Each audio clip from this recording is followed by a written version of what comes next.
good, fellow investors? You know I'm back with another episode of Royal Investment Therapy. And yes, it is my 5th episode. Last week, I talked with you guys about penny stocks, and I also went very deep into details about using credit to buy a house, or the difference between having bad credit and good credit, or just different things that you need to do. And I even spoke about the numbers as well. But this week, I went on to a different aspect of talking about investments. I've been, doing research. Young guy, I want to teach everyone. Not teach, but I want to study investments with you guys. So this week I have it's actually a very interesting topic because I've been talking about stocks and, things like that. But with this interesting person that I've been researching, his name is Robert Kiyosaki. So this guy, he is not into the stock market or anything like that, but he actually says that debt is not a bad thing. Being 100% into debt is not bad from his perspective. That is what he says. But the difference between it is there's a such thing as good debt and there's a such thing as bad debt as well. So his famous thing, it's 2 words that he says: cash flow. So when you think about cash flow, many people like ourselves today, or just the regular person or the average person in the world, will have a job and go to work, and we feel like assets or good things like, okay, a house, or I'm gonna go buy a car, maybe a Scat Pack or something, a charger that you like. But will that charger actually pull money out of your pocket, or will that charger put money into your pocket? So if it's something that's pulling money out of your pocket, it will be considered a liability. So in this episode, what I want to dig deep into is, how do you use good credit to turn it into income? Not good credit. How do you use good debt and turn that into income?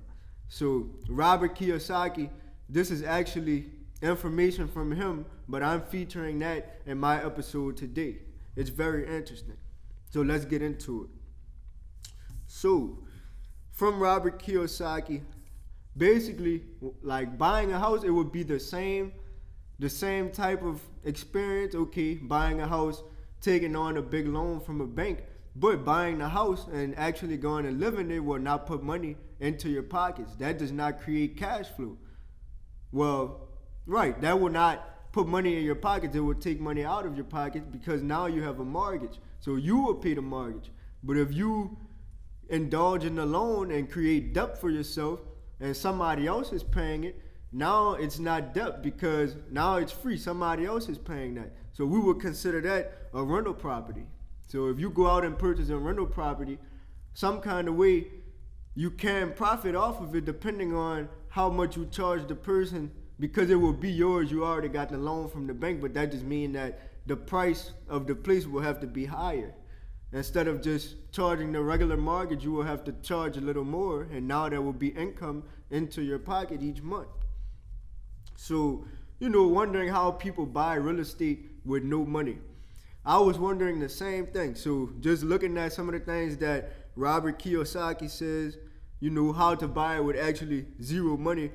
The idea is to get the debt paid by somebody else. So, it would be called equity. If you're using your own money, that would be called equity. So, like Robert Kiyosaki's example was, he found a condo that was $18,000. The down payment was 10%.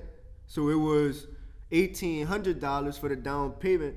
And he did $2,000 down, but he paid for the property with credit. So he didn't use any money to purchase this property, but he did earn $25 each month from owning this property. And that would be an infinite return, as we would call it. It would be an infinite return because you're making money with no money. And borrowing money, you want to make sure you have the rent to cover it. So that is finding tenants and things like that to actually stay in these houses, or stay in whatever's place that you own, wherever it is. You want to have tenants to stay in these houses. And that is how you can build income from, owning property and not actually living in it, but, basically taking a loan, but you're taking debt to put money in your pockets, which would not be bad. It's cash flow. But, the system is designed for to use bank financing, but bank financing is not cash flow. Paying the bank, that's pulling money out of your pocket each month. So if I'm gonna get the loan from the bank for my house, and I have to pay the bank, if I have to pay the bank, then it's taking money out of my pocket. So that would not be cash flow. Now, yes, it does seem very risky because it's okay, I have debt. I'm 100% in debt. So how can I feel like I'm earning income if I have to pay this much back? But the return, or basically you paying the debt back, it will not be pay me all of this back right now. It's a loan, so you have time to pay it. It won't be 100% at this moment pay all of this, but depending on how much money you can get back from that loan or however much you're collecting back, that would be your income. So using debt as income, it's a different way of thinking.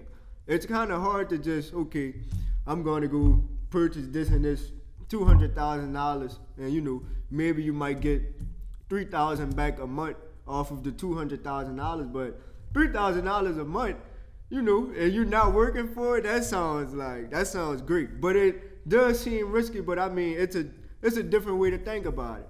Do you rather have debt for $200,000 that you have to pay $3,000 each month, or would you want to get $3,000 back?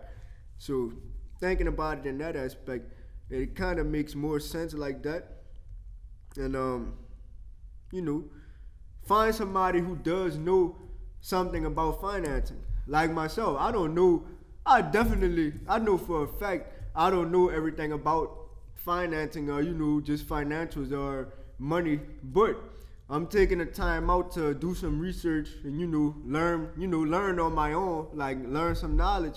But in the future, when I do go to get the first rental property, or just however I decide to handle that, then I'll definitely make sure I talk to a realtor or someone else that knows more about this, and they can help me. Because if I try to do it all by myself, maybe I might run into some hurdles. I know I'll run into some hurdles around the way, but it's good to contact somebody that does know more about this. So like I said, a house and a car, that would be considered a liability. Does it take money from your pocket, or does it put money in your pocket? Cash flow. You want to control the way that your cash flows. This is not words from myself, but I did do some research on this. Robert Kiyosaki. You want to control the cash flow.